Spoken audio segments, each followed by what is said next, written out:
Good evening.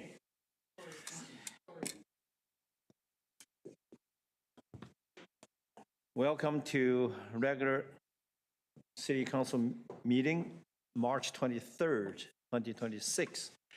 We respectfully acknowledge the unceded ancestral land of Kanien'kehá:ka, on whose land we work, we live, and we play, and where this meeting is taking place. Before we start the meeting, I know a lot of people know this particular gentleman I was going to mention. It is very, very sad that today that we as a community learned the sudden passing of Reverend Gary Clark. And he is a very much beloved gentleman in this community. And we offer this family and all his friends the deepest condolences on behalf of the City Council. Thank you. With that, I would like the council to adopt the agenda. We have a few correspondent. They are attached to the agenda as amended. Second by Councilor Frizzell. All in favor of the amended agenda? Oppose? Oppose online? Ethan. Yes. Thank you, Your Worship. I just wanted to highlight removing item E6 from the agenda. It's a variance permit associated with 2460 Foot Street. It's just procedurally a little awkward with the rezoning, and therefore we're going to pull it and bring it back to council once the adoption of the rezoning is complete. It's more procedurally correct. Thank you. That would be E6. Okay. Thank you. Move the minute. Any discussion? Hearing none, all in favor? Oppose? Carried. We have one presentation. It is my honor to have the president of the UMBC, Bill Owen, and manager of business development, Claudia Berea, come to front to do the presentation. Thank you, Mayor and Council. It is truly a pleasure to be here representing UMBC, this wonderful city, the Lheidli-T'enneh, and the broader region. So tonight we've got a brief presentation on the UMBC Land Trust. It's an opportunity to enhance community, housing, and economic development around this region. So I'll first get into an explanation briefly of what the Land Trust is and what we're moving on to. So right across from the entrance of the university are 47 acres of UMBC-owned land, with approximately 35 of those acres being planned for phased development. It gives us an opportunity to align with the city's 4 strategic plan objectives in terms of providing opportunity for economic development in the region, to look at mixed housing, to look at ways in which we balance nature with development and support the growth of this region. This is an opportunity to create a vibrant university district and that strengthens the connection between the university and the city of Prince George. So to provide some more context here, I'll briefly show the location of the land adjacent to the UNBC land. So as you can see here, we're talking about the light blue area. So it's divided into 2 parts, west 20 acres, and then 27 acres, which are part of the original acreage for UMBC lands. And what we're focused on tonight is the 27 acres that were originally part of the UNBC lands.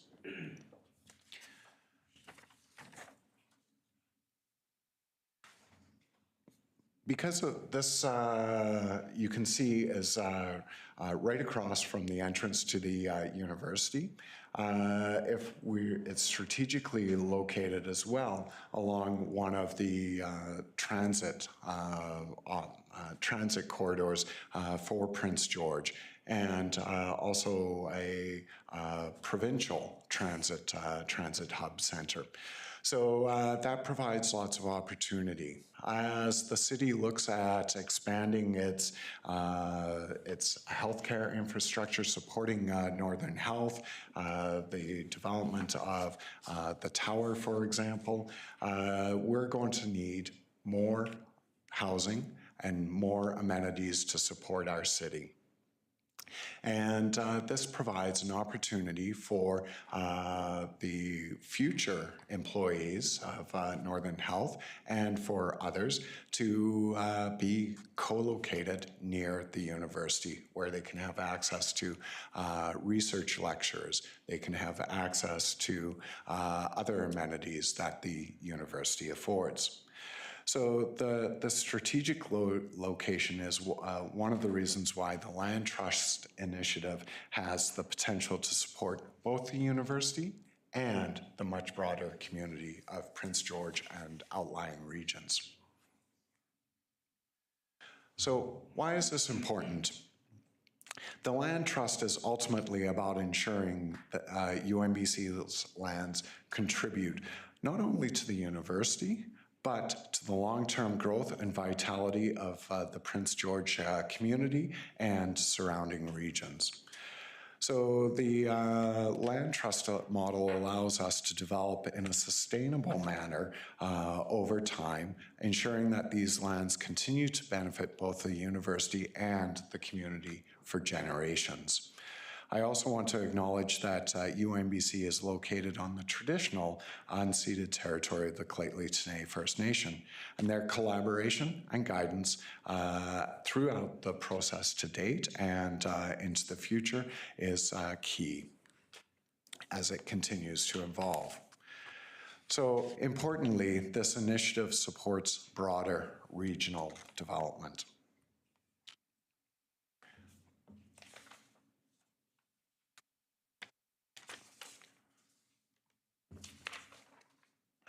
So how does it support the regional development? It supports the regional and city development by having a housing supply close to the university and, as mentioned before, major transit routes.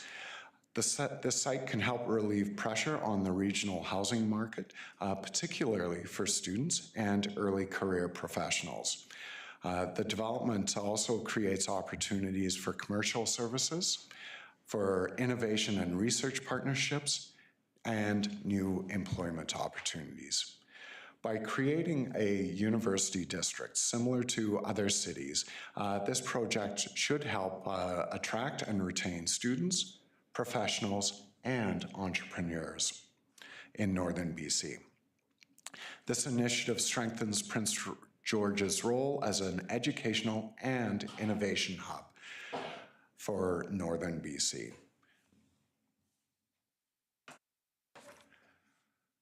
So how does it support Prince George? So you can see in this slide some of the assessed values of the land that we're talking about, what that might mean for the city itself in terms of property taxes. But that's only one benefit. So depending upon valuation assumptions, annual municipal property taxes could range between approximately $6.6 and $10.7 million. Beyond the tax revenue, the project would act as a long-term economic anchor, support workforce attraction and retention, and encourage private sector investment in services such as retail or potentially childcare. In short, this initiative represents a long-term economic development opportunity for Prince George that aligns with the city's 4 strategic pillars. However, there is a current enabler that would allow us to move this project forward further.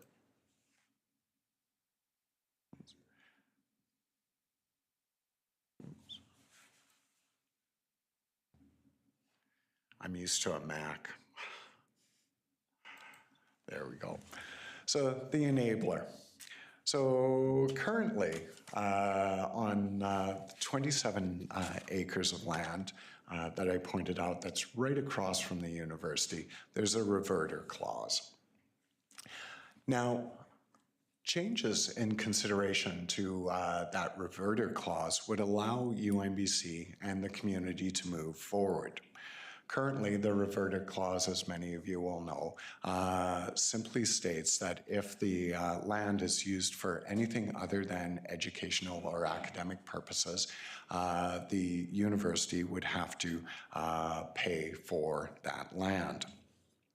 So your advocacy in helping to either remove the reverter clause or to have the province encourage other considerations around a reverter clause would unlock the opportunity to move this project forward. And that brings us forward to our request today. So the city or the university is here today, and that we respectfully ask that City Council consider advocating to the province of BC for the removal of the reverter clause attached to the UNBC lands in connection with the development of the UNBC Land Trust Initiative. As this potential development offers meaningful benefits for the Lheidli-T'enneh, the city, and broader region, we would welcome the city's advocacy for considerations that enable the province, the community, and city to collectively benefit from this opportunity. We're not simply asking for you to advocate for us not paying anything for the land, but something above zero, but below the cost of fully developed land. So I want to thank you for your time this afternoon and for this evening, and for the opportunity to share a little bit about the Land Trust with you, and happy to answer questions. Thank you, President. Thank you. Councilor Sampson. Thanks, Mayor Yu, and just on time, thanks very much for the presentation, Mr. Owen, Ms. Barrera, and appreciate that we can finally talk about this publicly here too. I think it's been a long time coming. I know there's been a tremendous amount of work from your team. I remember my first conversation was about 3 months after I was elected for the first time in 2019. Early 2019 was my first conversation with somebody at UNBC about this. So there's been a tremendous amount of work going into this behind the scenes from your team to really get it to this point. And thank you for your entire group, their work on this. A few highlights for me that stand out that I made notes on. I think this supports growth responsibly in our community. This is an area that you can integrate living into a beautiful area, and it's land that is currently owned by the province/university, but is not being utilized. I think it helps with the city and the province's housing targets for the area. It starts to build community around UNBC rather than it just being up on the hill. It has folks that will integrate with it on a different level, which I think is really beneficial for the school, for future enrollment, for attraction for students, seeing community around the school and not just being somewhere that you take the bus up to and take it back down. There's hopefully some more that can be built in around there.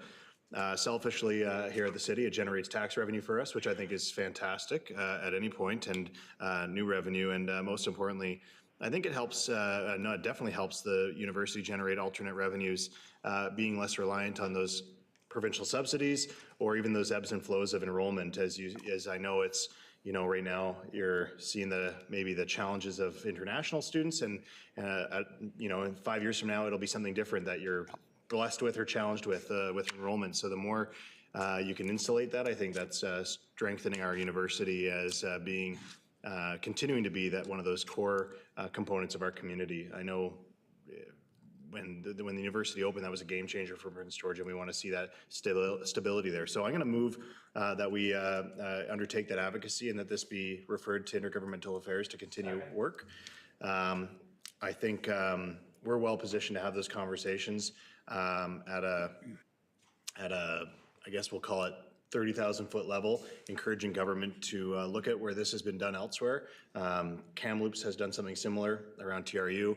UBC has done something similar. This is not precedent setting. This is following with what government has allowed in the past with universities to be independent and stable. And I think we can make that case alongside you in Victoria to get this done quickly. I think the province needs to recognize that as well. As they're in a precarious financial situation, they should be excited about opportunities to have less concern about the subsidies they need to manage for universities and institutions like yours, and this provides that. So I'm going to excitedly advocate on your behalf in Victoria, and I'm going to keep an open mind when it comes back to the city for rezoning, as I should in my role, but it will likely be the next council that takes that on. But in the meantime, I'm happy to join my colleagues, all of us.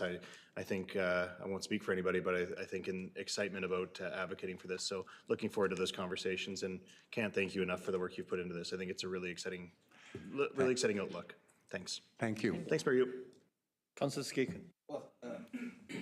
Thank you, Your Worship, and thanks for the presentation. It is exciting. And I'm just wondering, to administration, I'm wondering if we need to amend the motion to also include getting administration to report back to council on just maybe some of the dynamics on doing this. Maybe there's infrastructure issues, but what's the thoughts of administration reporting back on just some of the information so we can look at intergovernmental, but also look at some of the other balls that'll be in the air?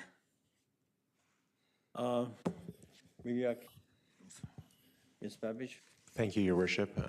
As has been mentioned, this project will have a number of different phases. Yeah. And one of those phases is an application to the City of Prince George once it progresses to that point where the city would potentially consider applications for OCP amendment or rezoning.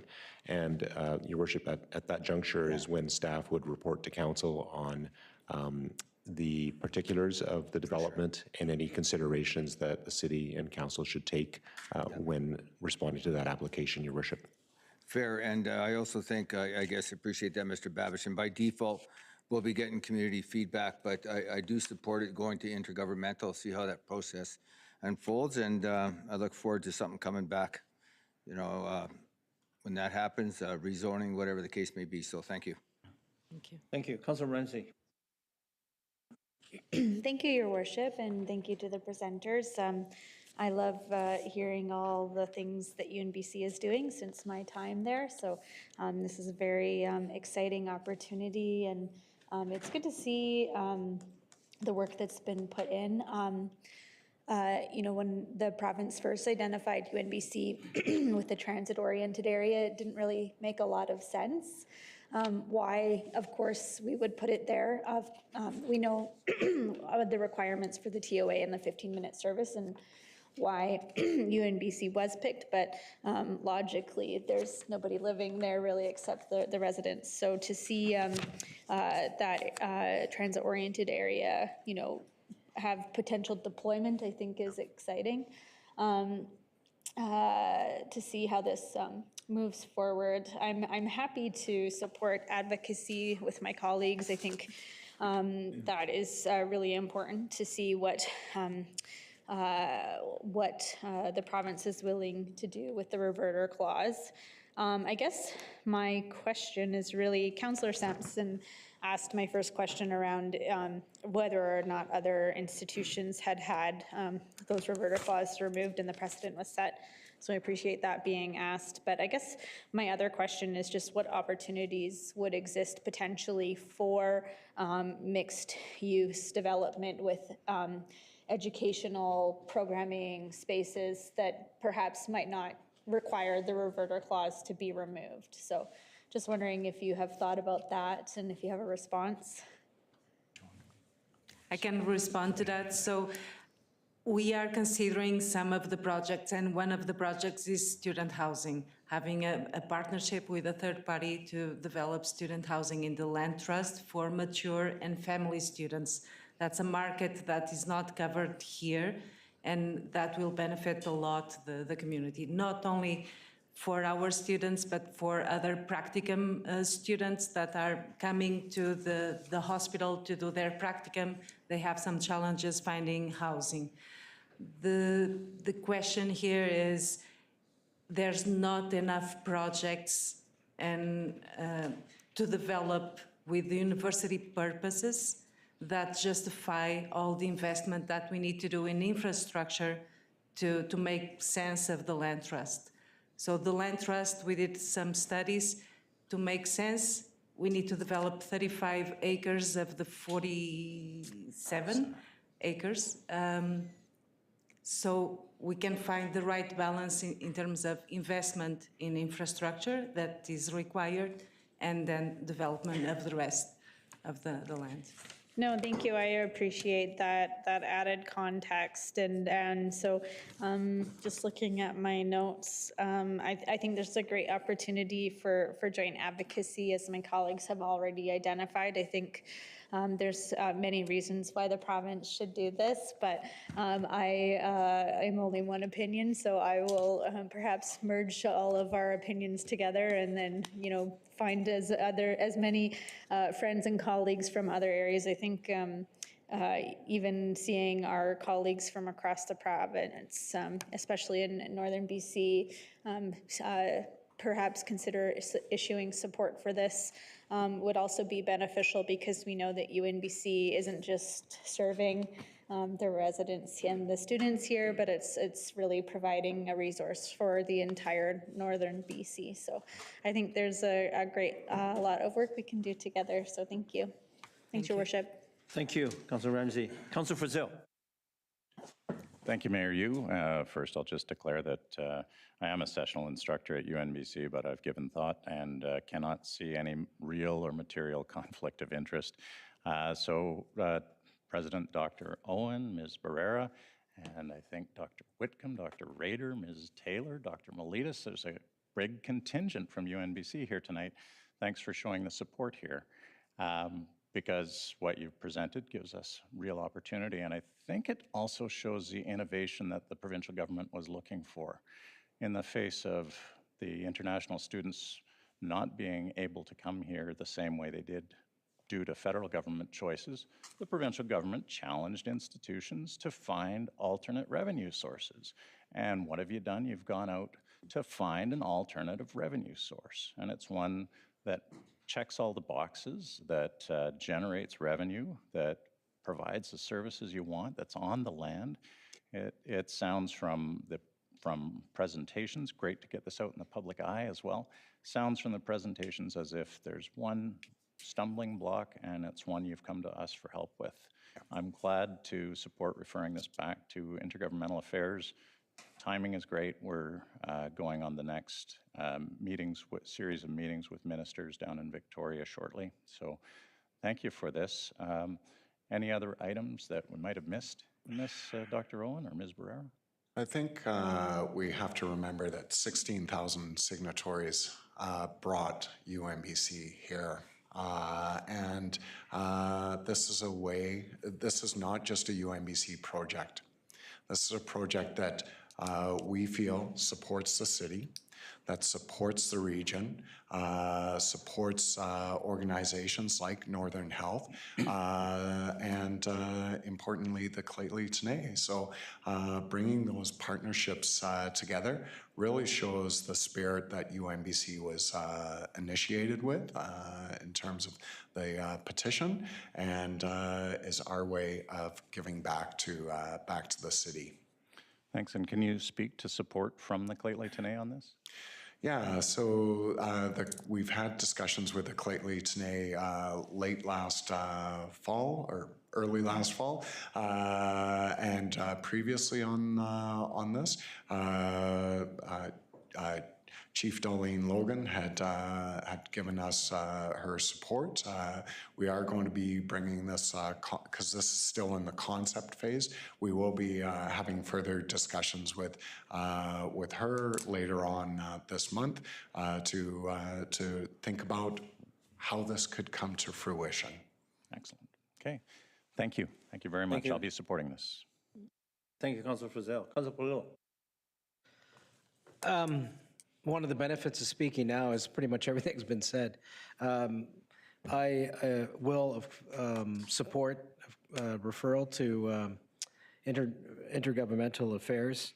And I think, too, I mean, you referenced Dr. Owen on the work that has already been done, but it's been significant work. I mean, you touched on it briefly, but maybe elaborate a little bit more on the work that has been done already to get you to the spot where you are tonight.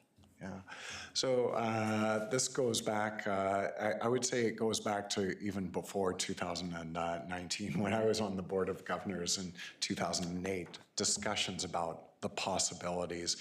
But it really began in earnest around 2019 when those discussions. Claudia has a good sense of the history because I wasn't involved in all of those discussions as I was involved in other portfolios at those times. So I'll allow her to share that story. There's a lot of work that was done, and this project, I can say that it started in 2019 with the approval of the UNBC Master Plan, where UNBC designated some lands that were exceeding the academic needs in the next 50 years. And this section of land was identified as the best to develop community, to bring more community up to the hill, not to keep UNBC alone, standing alone on the hill. A lot of work was done, so from land appraisals, financial pro formas, that several studies that were done to figure out what was the right amount of land that we could develop without becoming a developer, because UNBC mandate is not to develop land, but it's to develop community. And I think the final goal is to retain all the talent that we are just educating. All our graduate students, they need to find jobs here. They need to find housing here. They need to stay because we need talent people to grow the city and the region. We can't allow that our graduate students go to Vancouver or other provinces to find jobs because they can't find it here. So other work was done. There's a lot of technical work. Yeah. There was, even in terms of anticipating the needs of the land trust, there was a right-of-way that we work with the planning team, amazing team that you have, and we secure a right-of-way for the city of Prince George for the storm main.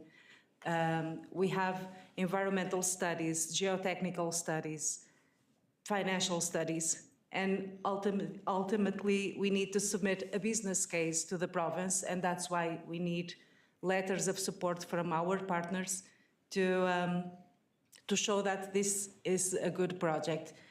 In regards to Clay de Tenay was involved since almost not day one, but when we found the structure of the land trust, the framework, the governance structure for the land trust, they were involved in the design of the design guidelines for the land and the concept plan and what we envision and the environmental stewardship of the land and all this collaboration. So the design guidelines were approved by the Board of Governors, I think 2023. And after that, there's 4 pages of work that was done, just headlines. But thank you for sharing that. And yeah, I think the timing is impeccable too. I think it's great timing. So thank you for the presentation tonight. Yeah. Thank you, Councilor Scott. Thank you. I believe as one of the people who was a founding staff member of UNBC, my name's on the wall in that library. I believe that this is a long time coming. And what I've appreciated the most, listening to this presentation for a couple of times now, is the deliberateness and the speed, the slow speed, that you have respectfully approached all of this. You haven't, barreled down the road because there's a lot of different elements to take into consideration. And I think that's going to bode well. I join my colleagues that are heading off to Victoria, and I too am excited to advocate for this process and for this project. Thank you for coming tonight. Thank you, Thank you. Councillor. Councillor Scott. Councillor Bennett. Thank you very much for the time and the energy you've put into this. I think I would echo all of the comments that I hear from my colleagues about the excitement of this project and the opportunities to really, move towards building a sustainable university, right? I think that's, everybody knows the crown jewel that UNBC is, and as we continue to promote, that means it's going to just bring more people to our community, and hopefully it becomes a really, worst kept secret in Canada just how great UNBC is. And I think we're already getting there. Thinking about my time as an employer, the number of people who I've hired out of the social work program from UNBC who came here from Vancouver, from Calgary, because they liked what UNBC had to offer and then decided to stay. I guess I would challenge my colleagues on intergovernmental to also look at other, I think Councillor Ramsay touched on one point, but how do we really make this advocacy beyond just the city and the university? But I'm thinking about, Northern Health and the school district and, these other, all these big employers who are screaming for housing opportunities because they need places for their employees who are coming to town. How do we work together as a community and a region to really say, this is what we need? And to Councillor Ramsay's point, we know the challenges the provincial government are in right now in terms of its budget. Any opportunities to move housing forward, I think is a good opportunity. So I would just challenge my colleagues on intergovernmental to think beyond just traditional advocacy, but how do we really rally the community and the region to advocate beyond just UNBC and City Council? But thank you so much for your time tonight. Thank you, Councillor. Thank you, Councillor Bennett. Councillor Klassen. Thank you, Mayor Yu. My question is, and I apologize, I logged in a little late, so this may have been covered in the presentation. I applaud the initiative of UNBC to create community up on the hill, but I know that we're going to be getting a lot of questions because of the loss of urban forest, green space up there. And so if it hasn't been fully addressed, if the presenters could just briefly describe what initiative they're taking to address those concerns, because I've already heard them, and so I'm just if they could address those. Thank you for that question. So UNBC has also heard concerns about that, and we have purposely slowed some of the thinking down and purposeful in terms of how do we balance both the needs for development and ensuring that the wildlife corridors that are there and access to nature are still part of the ecosystem. And so the initial plans here have tried to maintain that balance and been respectful of mapping out some of the wildlife corridors that we know that are there, also to ensure human wildlife safety as well. So we're not developing all 47 acres, rather 35 acres over a course of 10 to 20 years. So through that process, we can also learn and adjust along the way as need be. Prince George as a city has a lot of wildlife corridors throughout the whole city, and we want to ensure that we respect the lands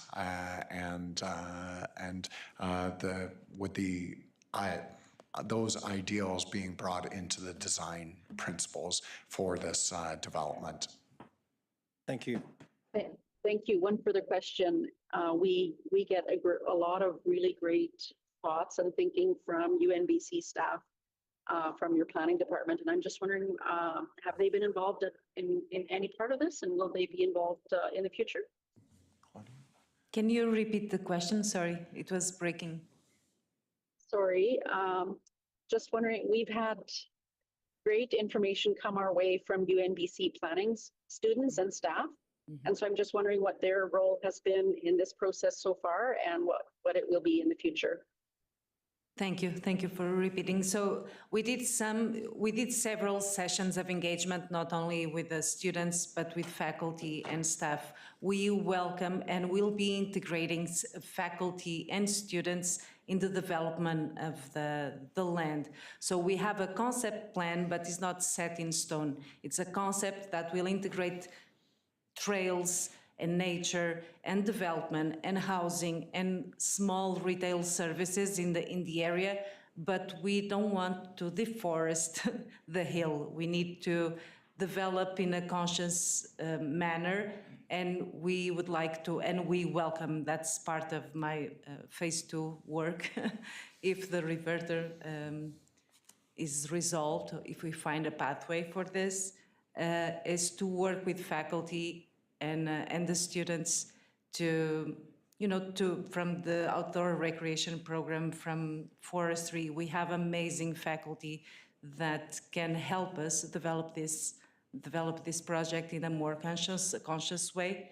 So we'll leverage that knowledge and those resources to develop the land. Excellent. Thank you so much, and I'll be supporting the motion. Thank you. Thank you, Councillor Claassen. So I get to speak the last. Sometimes, every time I see the UNBC presidents and business development, I always still wondering, am I speak as a mayor, as a board of director, which I was very privileged to be set on for 6 years at UNBC.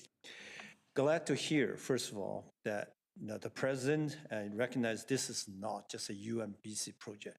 This is a Prince George project. Yeah. I have 4,000 good reasons to urge my colleague to support this with all their heart. 4,000 new residents, think about it. As Councilor Bennett points out, the excitement of planning the future of a 4 additional residents and to address the school needs, the high school, elementary school for the Upper College Heights and the UNBC, the area in general. I can see this will be one of the most wonderful projects as an addition, not only to UNBC, but to the region, to our region in general, and to Prince George in particular. I would like to, if it's possible, if you can put your presentation, the first page, the very first page, right there, right there. I just want to use this page to demonstrate to the people that when UNBC and city come together, what is the result? The result is this iconic building, the first wood-innovative building, 7-story tall in our city center. Also in the picture, the Northern Sports Center. These are the collaboration to demonstrate to the city. Not only the trust exists between the city and the UNBC, and when we get together, work together, great results happen for Prince George and for the region as a whole. And with that, I have two motions on the floor.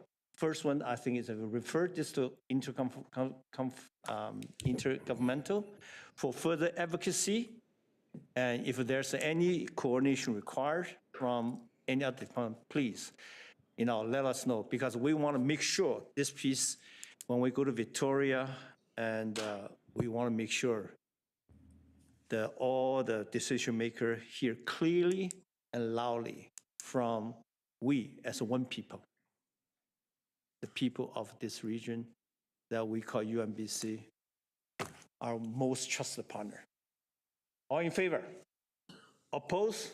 Oppose online? Carried. Do we have another motion required to refer to? Thank you, Your Worship. Just the one motion, which was for advocacy and referral. And we're looking forward to continuous dialogue, and so exciting to hear the possibility. Thank you. Thank you, all councillors and mayor. Have a good night.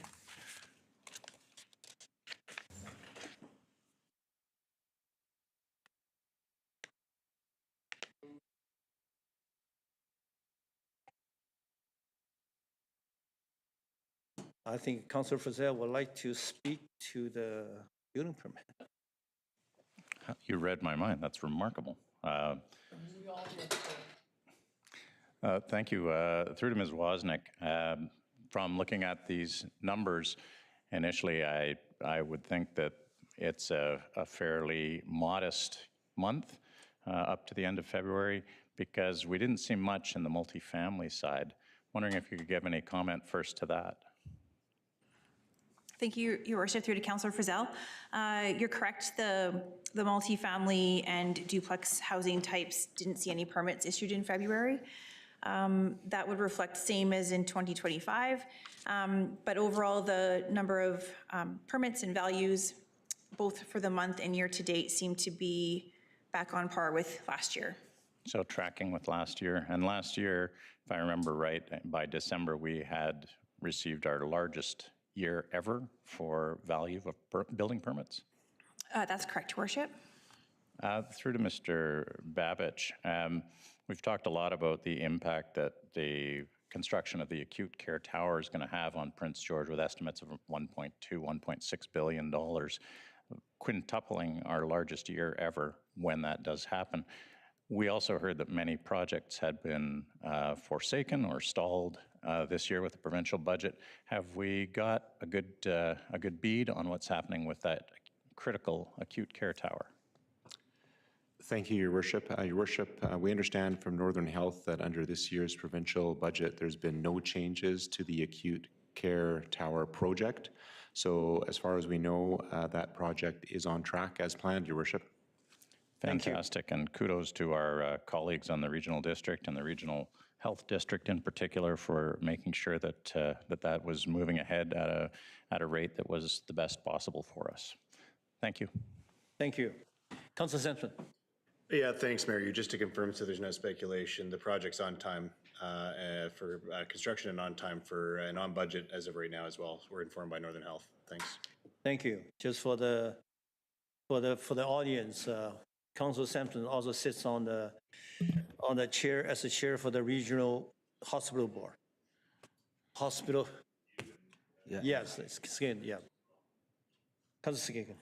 Just briefly, Your Worship, and I know some work was done to the hospital district and the regional district that the province had to spend basically their money first, and then the regional district and the city of Prince George donation would come in at the end. So we wanted to make sure that this project was happening and was going to get completed, and then, they were going to get their money through the work of Councillor Sampson and the rest of the folks at the RD. So thanks. Yeah. Thank you. If I can, Mayor, I'll just comment on that. The structure was twofold. One, that the project was given more reassurance and that they couldn't drag on it because their money's up front and it costs them a greater amount if they drag on it. But two, also that's a strategy for us to hold our deposits longer and earn on those deposits so that we're in a better financial position. It actually saves the RHD and the local taxpayer a little over $20 million to have them pull our funds last. So that was the strategy behind that in the negotiation. Thanks. Thank you. Thank you for all the great work on my colleagues on the regional board. Councillor Ramsey. Thanks, Your Worship. I would just add it was, I think, a really good deal for the taxpayers. We know that 70 cents on every dollar of the requisition rate is coming from the city of Prince George, and it is quite a large bill, but I think residents can be reassured that if the project does go over budget, the province's project, we won't be on the hook for any overages, and the province will have to cover the difference on their project if it does go over. So I think that was also a really important piece of the negotiation tactic that the regional district took on. So thanks. Thank you, Councilor Ramsey. Even though we diverted a little bit from the building permit to, but it is going to be one of the most important project for Prince George. It will anchor us as the center for northern BC for decades to come. With that, I would like to call the motion to receive the consent agenda. Oppose? Oppose online? Carried. E1, up. Move E1. Second. Second by Councilor Polillo. Discussion, Councilor Scott. Thank you, Your Worship. I just commend to my colleagues this, this change. Thank you. Thank you. Councilor Bennett. Thank you very much, Worship. And again, kudos to the committee for, I think, a lot of work on this. I will say reception is probably a much better way of celebrating our good citizens rather than making them sit through a council meeting, although, you know, we are thrilling. I guess just through to administration, would the cost, anything associated with the cost of reception be within an existing budget, or is that going to be, is there going to be a subsequent ask to look at contingency? Mr. Beasley, thank you for answering this. Yes, Your Worship. Thank you through to Councillor Bennett. This does not change the budget whatsoever. Even better. Thank you. Thank you. Before I call the motion, Mr. Beasley, is there anything else you want to add? Okay, on behalf of the council, just want to thank you for all the great work you and your team done on this piece. With that, all in favor? Oppose? Oppose online? Carried. E2. Development permit application variance, VP 100707. Ms. Wassenack, would you like to introduce the report? Yes, thank you, Your Worship. The applicant would like to waive certain off-site works and servicing requirements of the City of Prince George Subdivision and Development Servicing Bylaw to facilitate the subdivision of 1736 4th Avenue into 2 lots. Your Worship, through the intended subdivision, Portland concrete sidewalks and city standard lighting are required along the frontage of 4th Avenue and Prince Rupert Street. The applicant is requesting the requirement for concrete sidewalk to be waived for an area along 4th Avenue that fronts proposed Lot 1, and street lighting to be waived for the full frontage of 4th Avenue and Prince Rupert Street as shown on Exhibit A. Administration is not supportive of waiving the works requested, as consistent sidewalk connection and street lighting enhances accessibility and inclusion in the area that connects to the downtown. I'm available for any questions you may have. Councilor Skaken. Oh, just, I don't have any questions unless someone else does. I was going to put a motion on the floor, that's all. You do, you can, right now. I'd like to, with all due respect to administration, I'd like to move that we approve the development permit variance. I don't know if that's the right wording to Mr. Anderson. That's correct. Okay, and the reason, Your Worship, I respect administration's decision on this, but you know, I think this is an important client here that wants to do some work. They're going to improve an existing condition, delivers targeted servicing upgrades, and supports reinvestment in the downtown. So. Second motion by Councilor Bennett. Yep, that's it, Your Worship, unless some of my other colleagues have. Councilor Ramsey. Yeah, I just have a question. I just want to verify.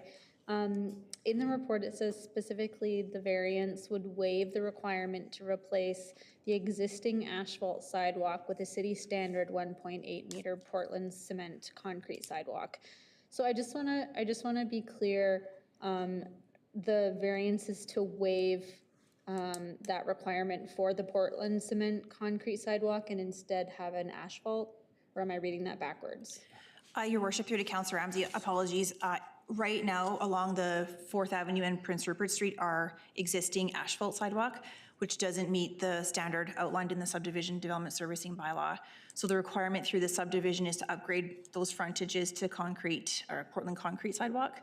So with council, should you decide to waive that requirement, the existing asphalt would remain in front of proposed lot A or 1, which is the site with the existing house located on it. So this would not replace the existing asphalt sidewalks if we approved it, and further, the street lighting would not be affected. It would just remain as is.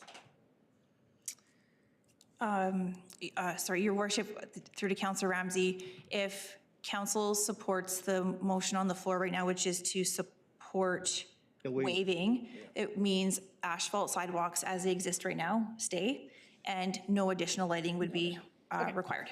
That's what I had thought. Okay, I'm on the fence about this one. I think upgrading the sidewalks would be a nice feature, and I understand that it might be cost prohibitive, but I do think that is something that I would like to maybe see maintained, because some of the older asphalt sidewalks there are just not the greatest. So thanks. I'll hear what the others have to say on this. Sorry, Your Worship, just one more point for clarification. The only portion of sidewalk being requested to be waived is the portion that's shown in front of proposed lot 1. The applicant is still prepared to provide concrete sidewalk along the frontage of proposed lot 2 with 4th Avenue and Prince Rupert Street. Yeah, thank you. Councilor Bennett. Thank you very much, Your Worship. And that was actually just, I wanted to seek clarification on that, Ms. Wozniak, so I appreciate that it would be, it would really just be that section in front of what, I believe there's a residence right now on proposed lot 1, and that would be in front of that residence where it would remain asphalt, and it would be concrete along the rest of 4th Avenue and then Prince Rupert to 3rd. That's correct, Your Worship. Thank you. I'll speak in favor of the recommendation. I had the opportunity to walk this lot, and again, looking at some of the, I think the drainage issues, the slopes off of the current, what's being used as a parking lot and proposed lot 2, I actually see this as an improvement to the area, and I think could bring, could be a good improvement to this piece of property there. So I'll support the recommendation. Thank you. Thank you. Councilor Scott. Thank you, Worship, and thank you for the questions that have been asked. I too lived in this neighborhood, and I believe this is a positive move forward. Thank you. Thank you. Councilor Polillo. Yeah, and I agree with Councillor Skaken and Councillor Bennett. I do see this as an improvement. With all due respect to staff, I understand why they made the decision they did, but you know, this is, I see a significant improvement to drainage and to most of the sidewalks in that area, and an investment that they're willing to put forward. So I'll be supporting the motion on the floor, which is to approve. Thank you. Councilor Frizzell. Thank you, Mayor. It's been said. Thank you to Development Services following the rules that have been set up by council and ensuring they were followed. But that's what a variance is for when it's merited, and in this case, it's merited. I don't live in the area, but I certainly walk along the brand new asphalt sidewalks along Ferry and along Massey, and I can support this variance. Thanks. Thank you. Pretty well all said and done. So there's a recommendation motion on the floor. The council approves the waiving of A and B. All in favor? Opposed? Opposed online? Carried. Regarding E3, Mayor, you would like to, I will have to declare a conflict interest as I am the designer and professional on the record for that property. So with that, Councilor Bennett.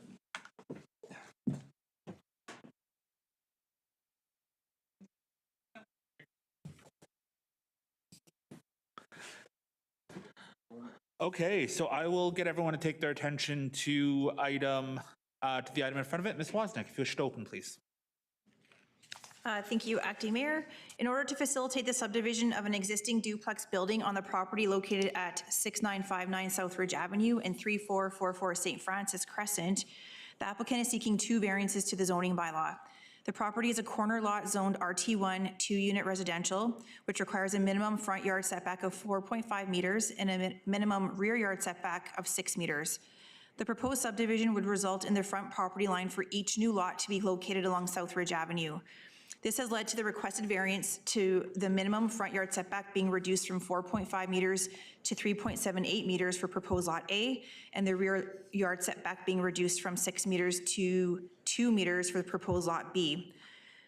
Administration supports the proposed variance as the request reflects an existing duplex on an existing lot, with the only change being the creation of the 2 lots through the subdivision process. No negative land use impacts are anticipated, and I'm available for any questions you have. Excellent. Thanks, Ms. Wozniak. I'll open the floor for any discussion. I'll motion to approve. Moved by Councillor Polo, seconded by Councillor Frizzell. Councillor Scott. Thank you, Acting Mayor Bennett. Through to Ms. Wozniak. The property, I don't know, direction to the left of this one, looks like number 19. How close is the structure on the next property to that lot line? Your worship, through to Councillor Scott, I'm unsure of that, but I can explain a bit with Lot 20, the way it's situated right now. This building, when it was constructed, it met the setbacks of the day, still meets the setbacks of today, because the front property line is actually considered off of St. Francis Crescent. So now because we're subdividing, I'll say east to west, it's creating 2 frontages by the technical definition along Southridge. So none of these lot lines are changing or the setbacks are changing. It's just to accommodate this building to be, each unit have its own property. I have to say I'm in favor of this, but that was my only query. Thank you.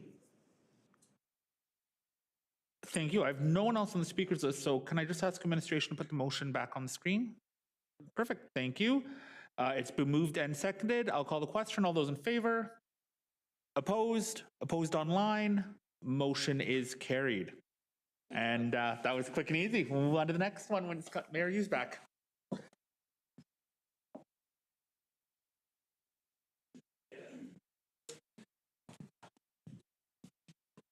Thank you, Councillor Bennett. Move E4, seconder. We have a zoning application amendment at front of us. Ms. Wozniak, would you like briefly introduce the? Sure, thank you, Mayor Yu. Administration is proposing to rezone the city-owned property located at 2820 and 2880 15th Avenue from P3 Major Institutional to RM6 Mid-Rise Residential to facilitate a mixed-use development. The property is currently the location of Studio 2880 and its affiliated uses. The proposed rezoning is intended to facilitate redevelopment of the site with housing units and to include the uses currently operating from the property. To address the existing uses, administration has proposed a site-specific text amendment to the RM6 zone to permit broadcasting studio and exhibition and convention facility as secondary uses on the subject property only, as shown on Exhibit A. The density of the proposed RM6 zone would allow up to 77 units and a height of 30 meters. As a condition of final reading of bylaw number 9593, a section 219 restrictive covenant is proposed to limit the height of the future building to 6 stories. The proposed zoning amendments are consistent with the policy direction of the official community plan and the City of Prince George Housing Needs Report. The city is working closely with the Community Arts Council through the process for the redevelopment of the subject parcel. A letter of support for proposed bylaw number 9593 is included in the handout package this evening, and I am available for any questions you have. Thank you. Councilor Frizzell. Thank you, Mayor Yu. I'll be supporting these first 3 readings, and I had just wanted to bring that letter up to Ms. Sherman's letter in support, but thank you. That's Thank all. you. Is that a motion? No, the motion is already on the floor. Oh, Councilor Skigan? yeah, Your Worship, I definitely support this. It's infill. The Community Arts Council does some great work, and the 219 covenant, I think, says it won't go any more than 6 stories is good news as well. So I fully support it. Thank you. Thank you. exciting project. Looking forward to the groundbreaking ASAP. Thank you for coming.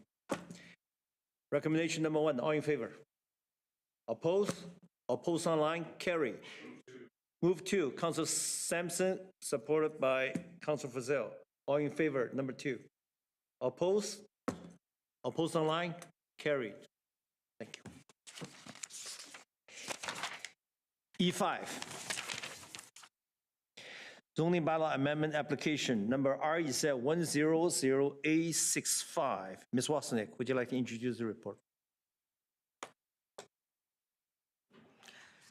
Thank you, Your Worship. The applicant has applied to rezone the subject property from RS2 single residential to RM1 multiple residential to facilitate a community care facility major use for a daycare for more than 12 persons. Currently, a community care facility minor operates from the site. The applicant would like to rezone the subject property to expand the daycare operation. The proposed daycare would be implemented within the existing single detached house located on the subject property. The intent is to use the house solely for a daycare purpose and not to include any residential component. Within the report package, 3 letters of support are included and 2 letters are provided in opposition in this evening's handout package. Administration supports the proposed rezoning, Your Worship, as is consistent with the policy direction of the official community plan as it relates to land use and social health and well-being. I'm available for any questions you have. Councilor Ramsey. Thank you, Your Worship. I'm going to move first 3 readings, please, if it's... Second by Councilor Polillo. And I would just say, I think in this, the letter of rationale from the applicant, it makes comment that they're going to be going up to 20 children, which is an increase of 8. And I also identified that many of the kids would be siblings to the children that are already in the toddler care. So I don't know that we're going to see the increase in vehicle traffic that people are anticipating, and this is for 8 kids. So I'm happy to support this. I think logically it's really not going to be that much of a difference in the neighborhood. So thank you. Councilor Bennett. Thank you very much, Worship. And just through to Ms. Wozniak, if we go through with rezoning and then the Northern Health does not approve expanding in size, would their current 12 capacity still be allowed under this rezoning, or is the rezoning subject to Northern Health's approval? Thank you, Your Worship. Through to Councillor Bennett. I'm just going to double check. I believe the RM1 zone allows for both minor and major community care facility. Yes. So if the 20 or this requested increase of children are not approved by NHA, it can still operate as a community care facility minor. Perfect. Okay. Thank you. So I appreciate, I think, the concerns that were brought forward from members of the community. I will move forward with supporting the recommendation in front of us. Having childcare in homes throughout neighborhoods is not unique to our community. I can think of a few that have turned old homes into multi-center childcare facilities or multi-age childcare facilities. I think, again, we see a growing need for childcare in our community, especially, I think, Councilor Ramsey's point, where we now just start to see siblings enter school aged, and how do we keep families together. So again, I don't necessarily see this significant negative impact to the community, but can appreciate, and I can appreciate the residents' concern and thank them for taking the time to write and give us a moment to pause as we consider the application in front of us. Thank you. Councilor Polillo. Not much more to add. I think also in the rationale letter, it mentioned staggered pickups, which would help pick up. It's not like they're all coming at one time, so staggered pickups helps with that traffic. In my neighborhood, in fact, in my street, there are 2 daycares within a half block of me. And I haven't seen a significant amount of traffic update. So, and they're quite common in neighborhoods all over our city, and we all know there is a significant need for childcare. So for those reasons, and certainly appreciate the concerns that were brought forward, but I see this as fitting the neighborhood, and the demand is there, and we have, I think, a really good operator, and it's been carefully planned and thought of, and because of those reasons, I'll be supporting it. Thank you. Councilor Fazil. Oh, sorry, my questions have been addressed already. Thanks. Okay, thank you. Yeah, just front of us, E5 is primarily it's a land use issue, okay? And I do encourage the operator and work with the neighbor to make sure the landscaping, the parking, the temporary drop-off, the timing, like it's like good neighbor policy. If it's done it right, everything be fine. And so with that, I would like to call the motion on the floor. All in favor? Oppose? Oppose online? Carried. E7, official community plan bylaw amendment application. Ms. Wasnick, would you like to introduce the report? Yes, thank you, Mayor Yu. The subject property is located at 8230 Peter Road and is currently developed with a house and detached garage. The applicant would like to rezone the subject property from M2 General Industrial to RS2 Single Residential as shown on Appendix A to bylaw number 9618. In order to facilitate the proposed rezoning, an official community plan amendment to Schedule 12 future land use plan is required to redesignate the property from light industrial to small scale residential as shown in Appendix A to bylaw number 9617. The intent of the proposed OCP amendment and rezoning is to align the zoning with the use currently occurring on the property. Administration understands the disconnect between our current industrial zone and residential use occurring on the site is causing challenges for the sale of the property. Your Worship, administration acknowledges the existing land use on the subject property and notes the small-scale residential designation is within proximity of the subject property. However, non-support is recommended as redesignating the subject property would result in an isolated, small-scale residential designation surrounded by industrial land uses. The alternative section of the report provides council with options for the proposed bylaws and includes recommendations should council wish to explore supporting the proposed bylaws.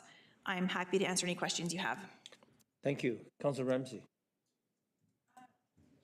Thank you, Your Worship. I'm trying to open up the report, but for my notes, there was just 2 points in the report I wanted to point out. I don't know if Ms. Kellett, you're able to bring it up. Mine's down too. Oh. I can speak to it if you're just able to scroll down a little bit more. I guess eScribe's having some issues. There was just some notes in the file around how the let me just see if I can see it in there. I think there were some notes that I had flagged in the file that, oh, is it coming up now? I'll try again, sorry. That the property has really never been used as a light industrial property. It's really only been used as residential, and I think we have, I think the language that staff had used, this type of existing non-conforming use occurs occasionally where the city incorporates areas from the regional district that do not meet with the intent of the city land use policy and zoning regulations. So this is one of those properties from that we inherited from the regional district, and we used to. I remember a zoning application for the little individual house on Queensway that came back as denial. So I think sometimes I recognize the work that staff put into this, and it's not easy to bring forward denial, but I do think council has the ability to really make the call here, and for me it is reasonable to zone it. I think it was to RS2 when there's RS2 zoning across the street. And just for consideration, not that this should be a factor in rezoning, but for light industrial properties, the commercial borrowing requirement requires like a 20 to 25% down payment. There's no CMHC and using that 5% down payment structure that other people are afforded. So it's being used as a residential house, and it should be zoned as a residential house. So I'm going to recommend that we adjust this and move first and second reading. So. To change to RS2.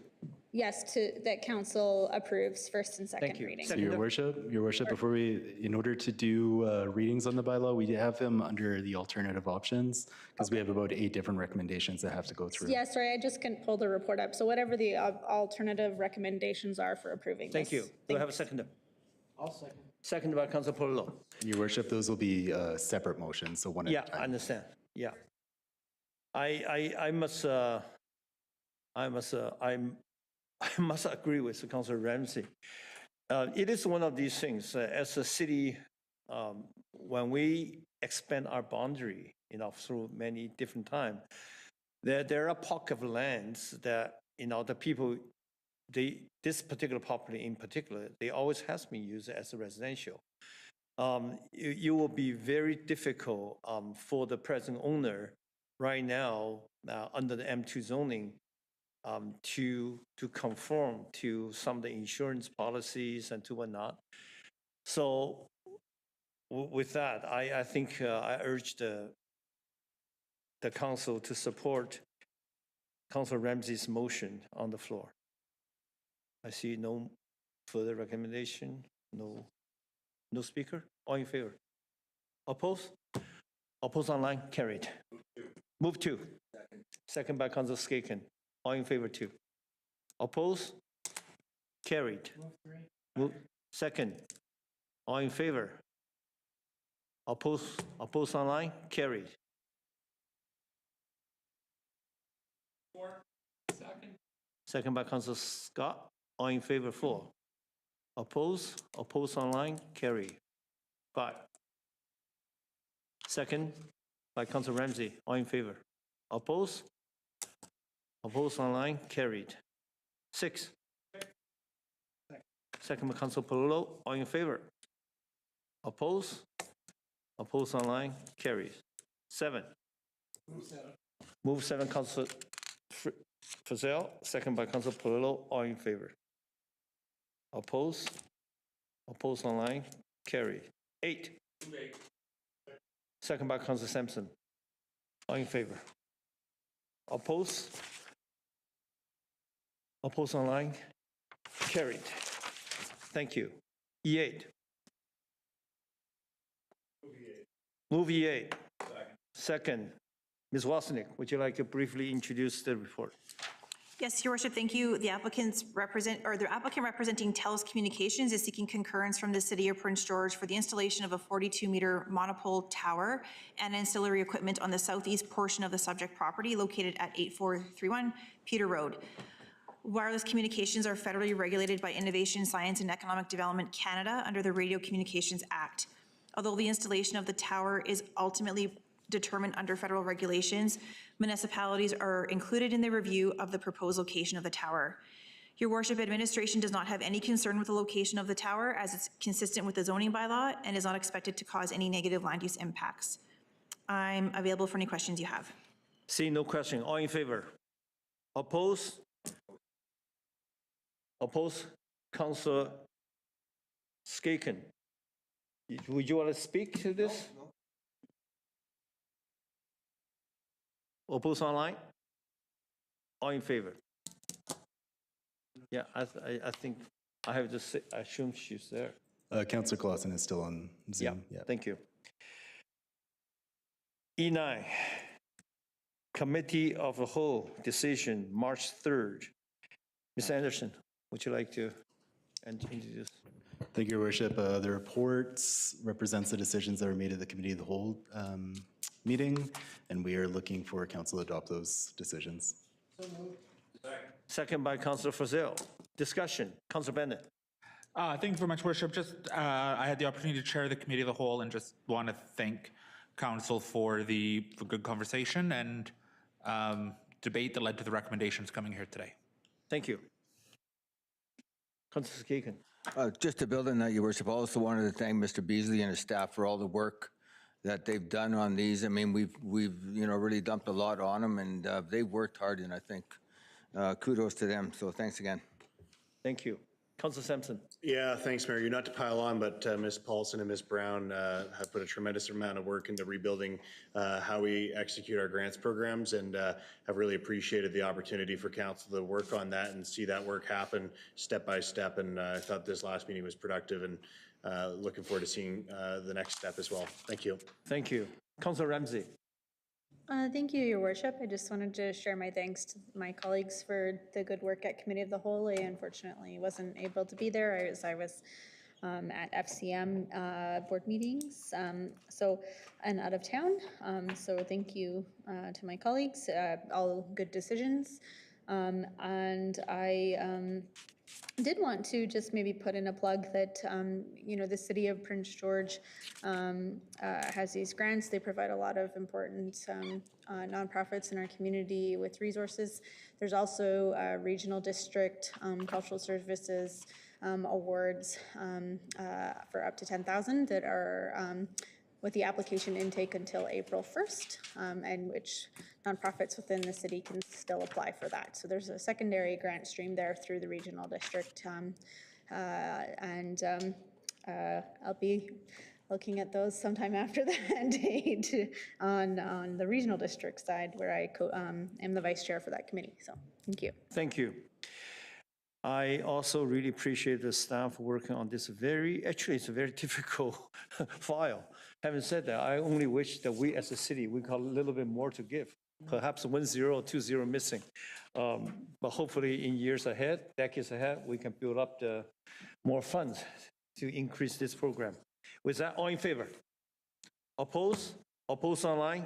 Carry. Move F1. Second, Councilor Scott. All in favor? F1. Oppose? Oppose online? Carry. F2. Second, Councilor Frizzell. All in favor? Yeah, you want to speak? Councilor Skaken. Just to administration, trouble with my seat here. Last time when we discussed this, I think, and correct me if I'm wrong, Mr. Depineau, there was going to be 20 overnight spots in one fenced-in area and an overflow for up to 70. Was that correct? Something to that effect? Yeah. Your Worship, through to Councillor Skaken, looking at the map here before you, the area that is in blue is where we're suggesting we shrink the TOS, temporary overnight sheltering area, into. That area is roughly 2,000 square meters and would accommodate those 20 spaces. That is correct. The red area would accommodate far more than that.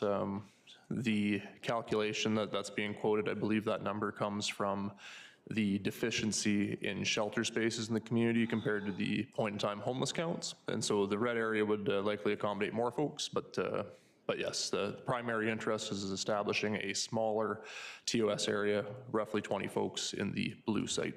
Great, and just to, I guess, build on that, if I may, Mayor Yu, is it the opinion of administration that the court has said if there is not enough shelter places that we're going to have to allow more temporary overnight camping in this spot, or?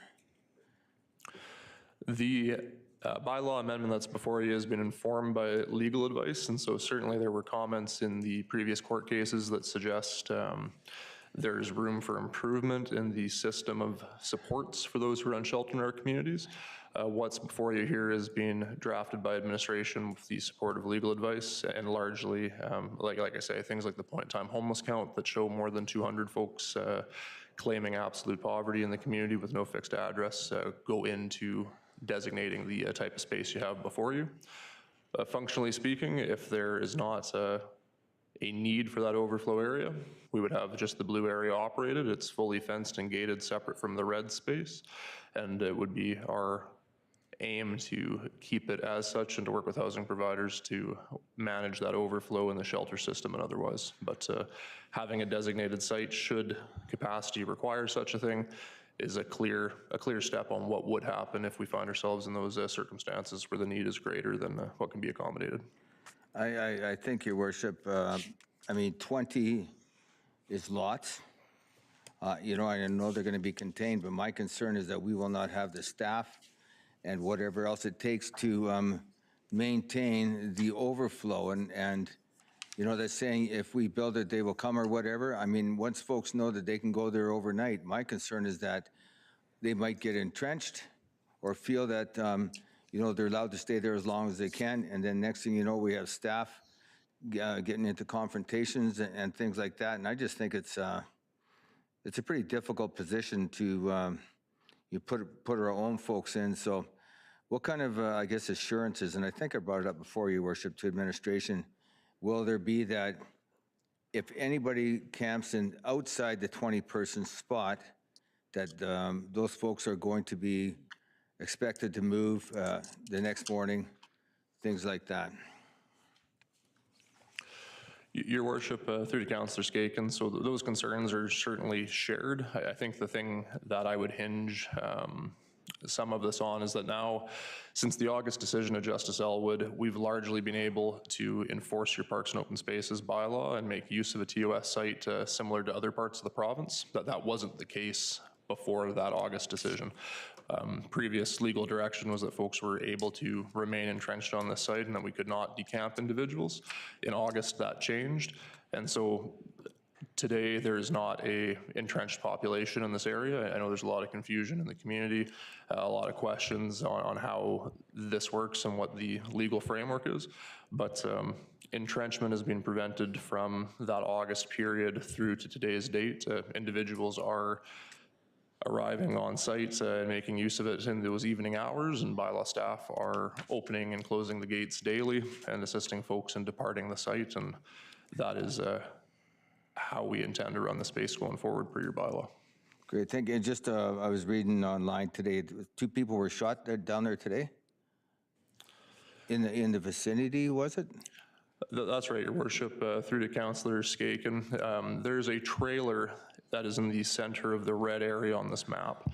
And then that trailer has been there since, I want to say, January of 2025. It was legally deposited on the site, and we've been working to have it removed. The challenge with that final remaining structure, everything else has been taken off, is just that the August decision of Justice Elwood gave specific direction for the handling of what they define as remaining occupants, and that structure is attached to a remaining occupant. And so the City of Prince George, this council, has done everything, I believe, within your power to address this site, and the challenge now is for BC Housing and its contractors, Connective and otherwise, to fulfill their mandate and find housing for those that are most challenging to house.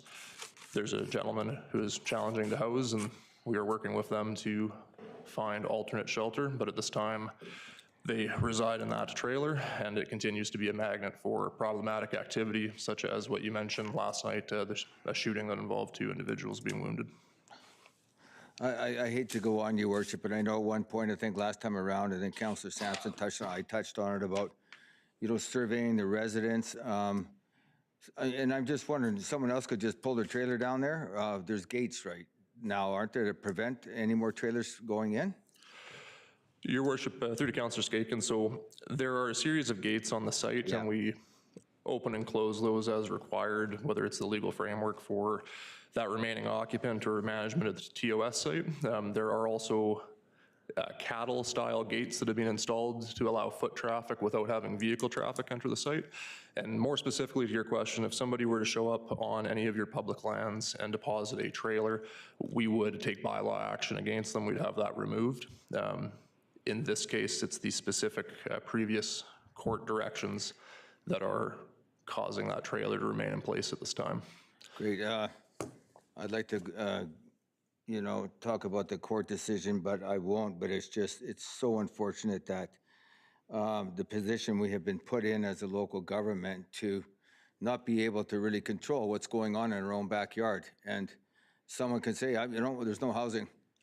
I'm staying down here, and then what? So, you know, I appreciate you letting me go on, and this has got nothing to do with staff, administration, or anything, Your Worship. It's just a frustration with the process and the responsibilities that have basically been dumped on us. And my concern is you got the 20 spots down there, there's going to be overflow, and I just don't know how the administration is going to be able to physically manage it. So thanks for letting me go on.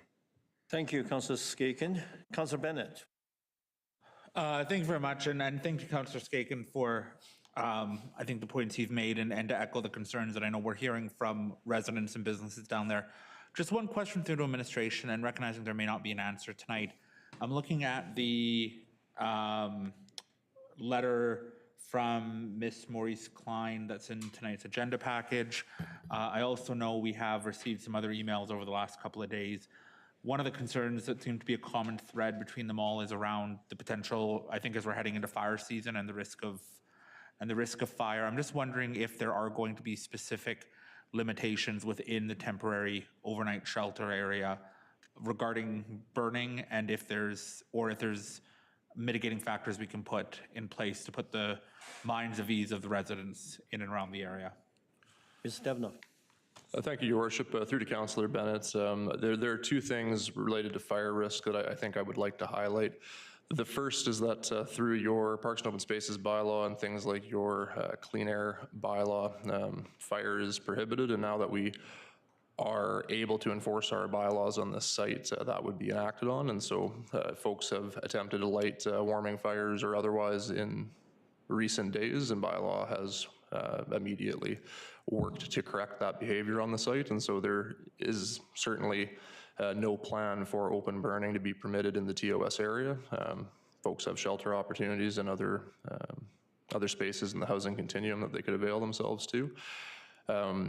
We have what appears to be inadequate, and we're always monitoring extreme weather response plan that includes your warming spaces. And so if folks are in harsh conditions, we'll work with service providers or with our own facilities to open up space should that be required. And so we will be taking a zero tolerance approach to fire in these sites. What you will expect to see going forward is not what the court direction required us to accept in previous months and years. The second piece, around the blue polygon, there was fire mitigation work, fuel management work done on the hillside.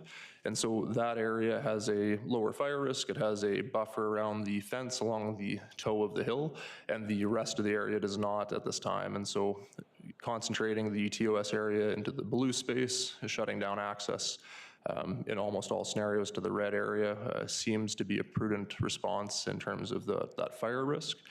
Future fuel mitigation work on the rest of the area isn't something that's being contemplated at the moment, but once staff are in there and able to remediate and clean up the rest of the space, it is something that could be considered if we see that overflow being utilized more frequently. That's not something that we're anticipating at this time, though.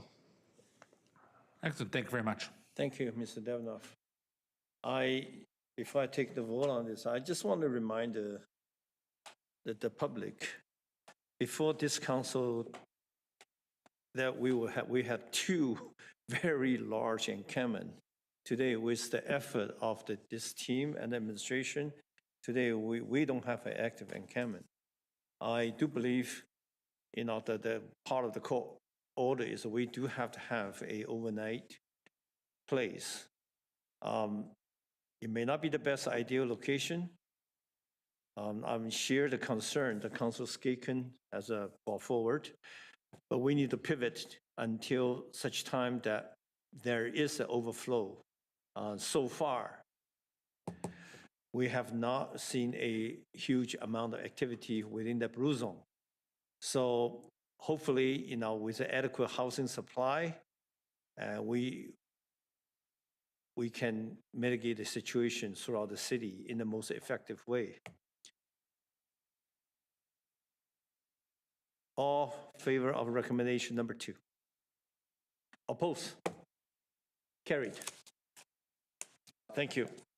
Yeah, Councilor Sampson and Councilor Skaken oppose. Correspondent. 3-7 by Councilor Sampson. Oh, and G4, sorry. G4. Okay.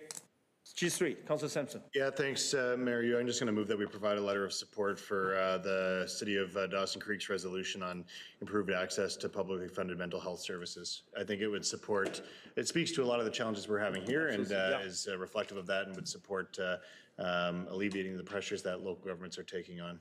Second by Councilor Bennett. All in favor, letter of support. Oppose? Opposed online, carried. G4. G4 and 5 I'd like to talk about together, Mayor. We're seeing great feedback on our petition to the federal government on regarding public safety. Here's 2 more letters from local government supporting us. I'm wondering if we can reach back out and circle back to the communities that are supporting us and ask them to consider sharing that out on their social media or with their residents in a greater way. I noticed in I think it was G4, Alert Bay, they said they shared the link with their council colleagues, but I'm wondering if we can send that back and say, we appreciate your support. We're hoping that you'll encourage your residents and community members and businesses to sign on, because it's more than just elected officials, it's the power of the masses, right? And so I'm wondering if, as folks say, hey, we support you, we can send that message back. Is that something that would need a motion, or is that something it would need a motion? Great. So I'm going to move that we communicate back with folks who express support, that we just say thank you and ask them to share that out broadly with their channels and encourage them to get as much signature support. Second by Councilor Skaken. Before we go on, I want to ask a technical question. Do we have a way to reach back to the people who sign up the petition? Do we have a way to reach back to them? The motion, Mayor, is not for the people signing the petition.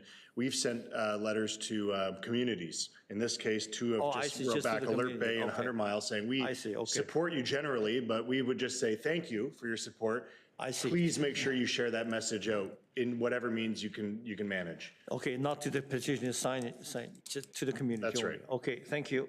Councilor Fussell. Thank you, Mayor. Just an update. So the petition's at 957 signatures. This motion might help push it up above 1,000. Thanks.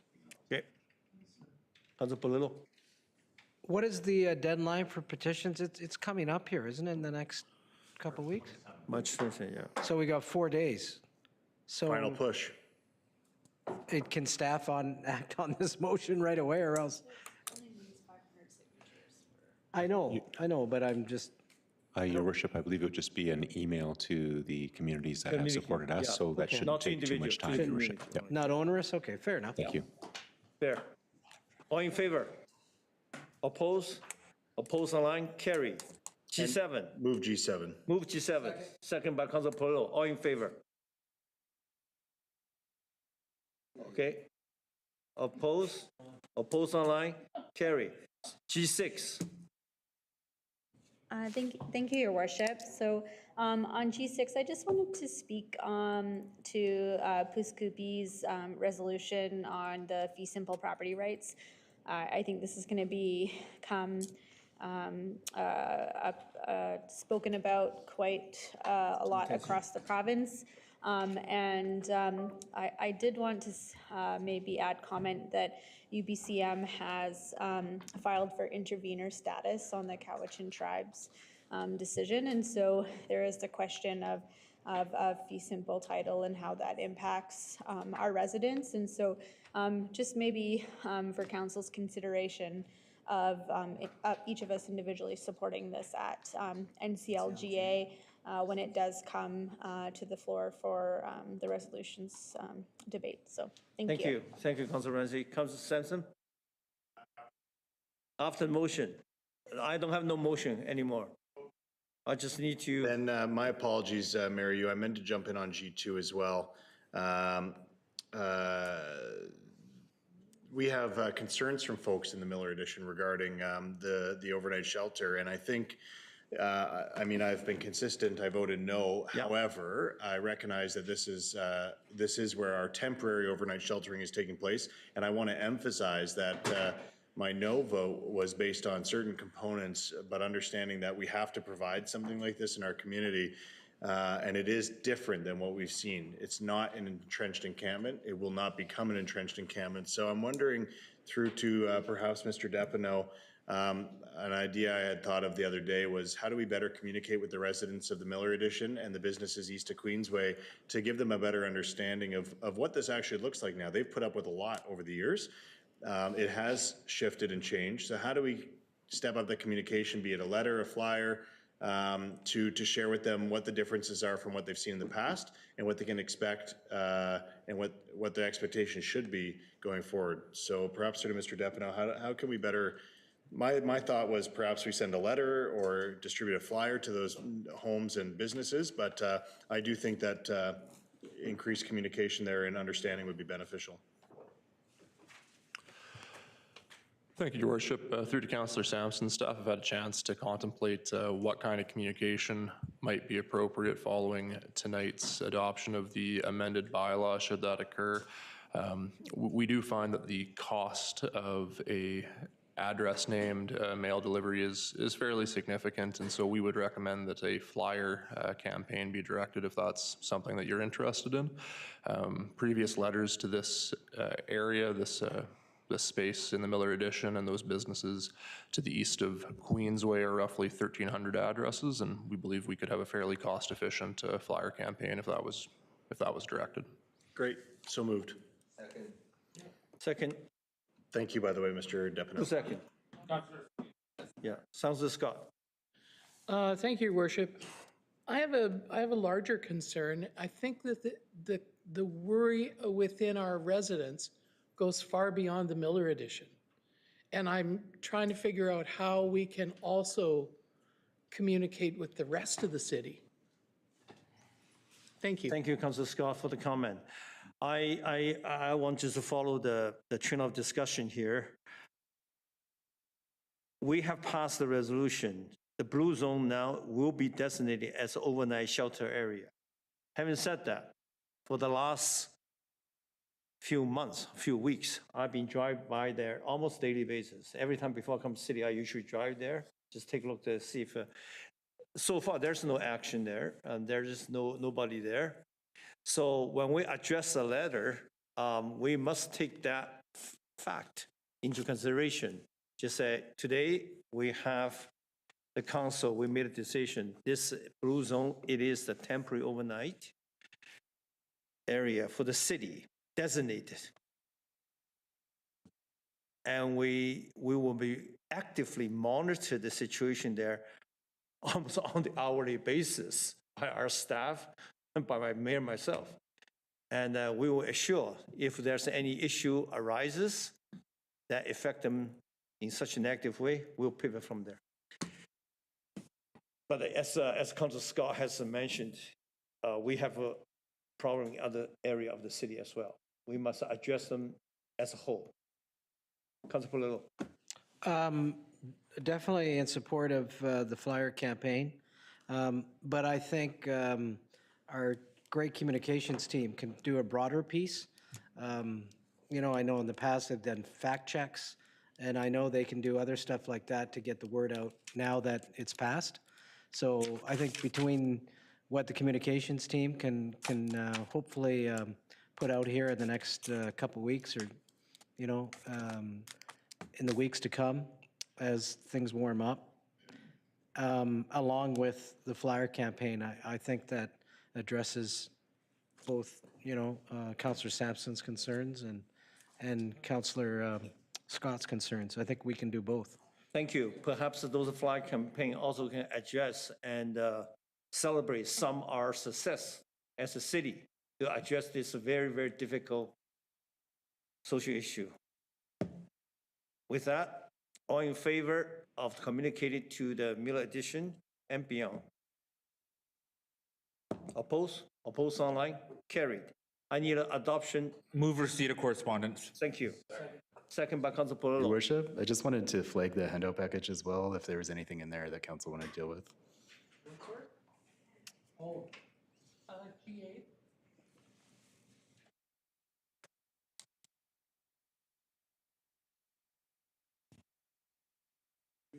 Your Worship, G8. Could we please consider a letter of support for the Métis Nation? Yes. So moved. Moved by Councilor Skaken. Second. Second by Councilor Polillo. No, All in favor of Councilor G8? Scott. Oppose? Oppose online? Carried. Receive. Seconded by Councilor Scott. All in favor? Receive. Oppose? Carry. Motion to adjourn. Motion adjourned. seconded by Councilor Bennett. Small gift to water, 1 extra hour of holiday. Use wisely. Thank you.